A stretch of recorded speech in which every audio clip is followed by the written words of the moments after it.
Buon pomeriggio gentili telespettatori e benvenuti a Fiumicino. La Serie C2 di calcio 5 regionale propone la sfida tra Sporting e Città di Fiumicino e Virtus Ostia,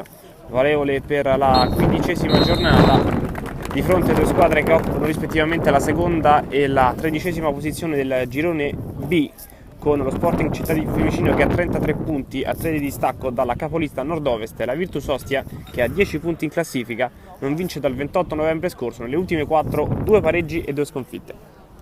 La sfera, doppio rimpallo per la Virtus Ostia che se ne va in contropiede, attenzione perché davanti alla porta la squadra ospite, conclusione, parata del portiere, ancora rimane lì il possesso, sempre la Virtus Ostia che però sbaglia e regala il pallone agli avversari. Ora però attacca ancora la squadra di casa, traversone dalla destra, sbagliato, recupera la difesa della Virtus Ostia che se ne va in contropiede, attenzione perché il pivot è solo contro 4 avversari, ne supera 2, va alla conclusione, parata del portiere. Ferito sbaglia, passaggio intercettato, contropiede 2 contro 1, attenzione in verticale verso Serbari che può andare alla conclusione, pensa invece ad un cross, la palla viene deviata, alla fine arriva la conclusione, parata del portiere. Con il numero 11, ovvero Burro, che gira sulla destra, c'è il pelato che potrebbe ricevere al centro, ma invece alla conclusione, parata dal portiere calciolato. Sulla sinistra per la Virtus, per lo Sporting Città di Fiumicino, che la va a battere in questo momento, gira la palla, attenzione alla conclusione, fuori. La Virtus Ostia, contropiede 2 contro 3, vediamo, prova a fare tutto da solo sulla destra il numero 8, che poi aspetta un compagno a rimorchio, Zandri per Mazzotti, che si accentra, va alla conclusione, respinta, calcio d'angolo. Vicino, contropiede dall'altra parte, attenzione 2 contro 1, palla sulla destra, ancora in mezzo, conclusione, ed è il vantaggio della squadra di casa, proprio all'ultimo secondo di questo primo tempo, 1-0 dello Sporting Città di Fiumicino. Virtus Ostia sulla sinistra, a 26 minuti dalla fine di questa partita, attenzione alla conclusione di Zandri, un po' storpiata, è un passaggio alla fine per un compagno, poi arriva un altro tiro in porta e la parata del portiere.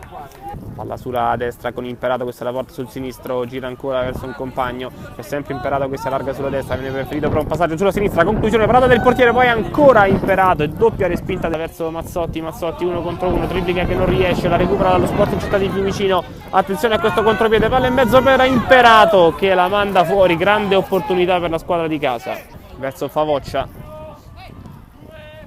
Lungo lancio Rinaldi di prima verso Granato, ottimo corridoio ancora per il numero 11 che spara davanti alla porta, parata del portiere. Successo ancora il possesso alla Virtus Ostia, Mazzotti supera la linea di centrocampo, Mazzotti 3/4 campo, conclusione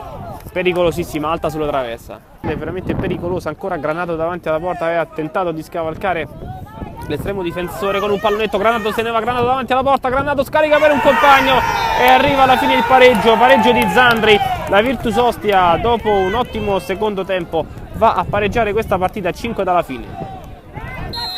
Con il Virtus Ostia che attacca, attenzione a questo tiro dalla distanza che provava a pescare, attenzione intanto dall'altra parte con questa conclusione il miracolo da parte di Favoccia.